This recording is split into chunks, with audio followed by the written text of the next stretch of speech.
Let me ask you a question of Dr. Porter.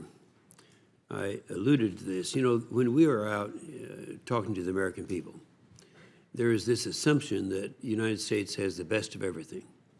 And in fact, we don't. And we've gone through a period of starvation where we really need to get out of this thing. And you're fully aware of this, Dr. Porter.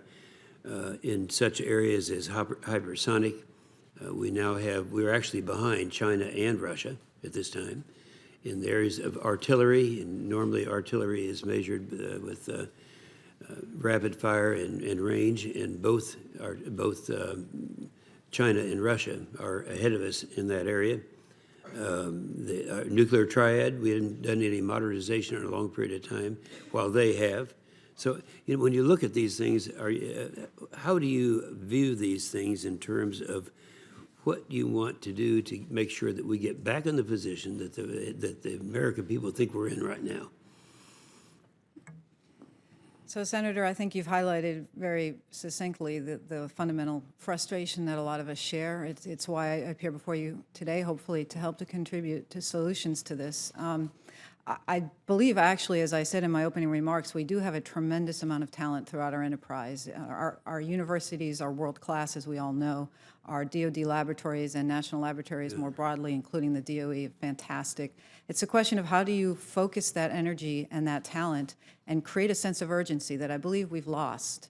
Dr. Griffin has spoken publicly about we've been on a holiday, and you mentioned the starvation. I think we've gotten too comfortable being in first, and that's not a good strategy. So we've got to get back to the business of excellence and urgency and focus on mission, and that's hopefully what I will be able to do. Well, yeah, because, you know, it's pretty obvious. We had a hearing not too long ago, and a subcommittee hearing. We had all the vices in front of us, and they came to the conclusion we're kind of back to the old hollow force days, and we were going to have to address that. I mean, a very similar thing, Mr. Slavonic, we have, right now we're talking about increasing the Navy 7,500. The problem that you're going to have is you've got to make this attractive and go after these people, because we don't want to find ourselves in the position, and those of us would all agree with this on this committee, that in order to reach that number, you're going to have to lower standards or lower quality. Have you thought about this? Yes, Senator. There is no way, in my opinion, that we should ever lower our standards. We have to somehow work through the process and figure out how we bring in the best and brightest to the Navy and Marine Corps. We're in a war for talent, and with only, I think, between the age group of 17 and 24, only 25% of that age group is qualified to join the military. So it becomes a very big challenge to the Navy, Marine Corps to find the best and brightest and bring them in to serve the Navy and Marine Corps. Yeah, would you assure that this committee, that in the event it looks like that's the only alternative, you'd come to us so that we could, if it's resources or whatever it would be necessary, just to make sure we don't drop that quality? Yes, sir. You have my word. Good. Dr. Anderson, just set aside Russia for a minute and look at China. Several of us, Senator Ernst, Senator Rounds, and I were in the South China Sea, and seeing what is happening right now with China, the perception that's out there, the 7 islands that we look at, and it's no secret that these islands are there with armaments. It's almost as if they're preparing for World War III. And when we talked to our allies there, and I'm talking about the Philippines, Taiwan, and other areas. It's almost as if they're making a choice.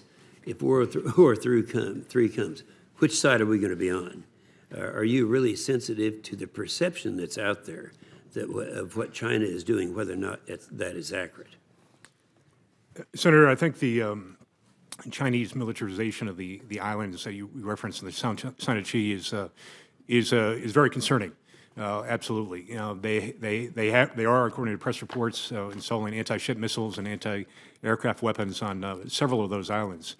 I think this administration and previous administrations have made clear U.S. commitment to our security commitments in the Indo-Pacific region, our commitment with South Korea, with Japan, with the Philippines, with New Zealand, with Australia, and that we intend to honor those commitments. And thanks to the work of the of Congress with the omnibus bill and the two-year agreement, there's a sizable and sufficient funding stream in place for the Department of Defense to increase some of its capabilities in the Pacific theater. And by doing this, with respect to aircraft and some munitions and increasing our capabilities, the P-8 Poseidon, for example, the Virginia payload on an attack submarine, that will strengthen the deterrence. That will send a message both to our potential foes and our allies as well, that we are committed to their defense and to defend our interests in that region. That's good. Good answer. I have questions for the other two, but in respect for my other members here, I'll do that for the record. Senator Reed.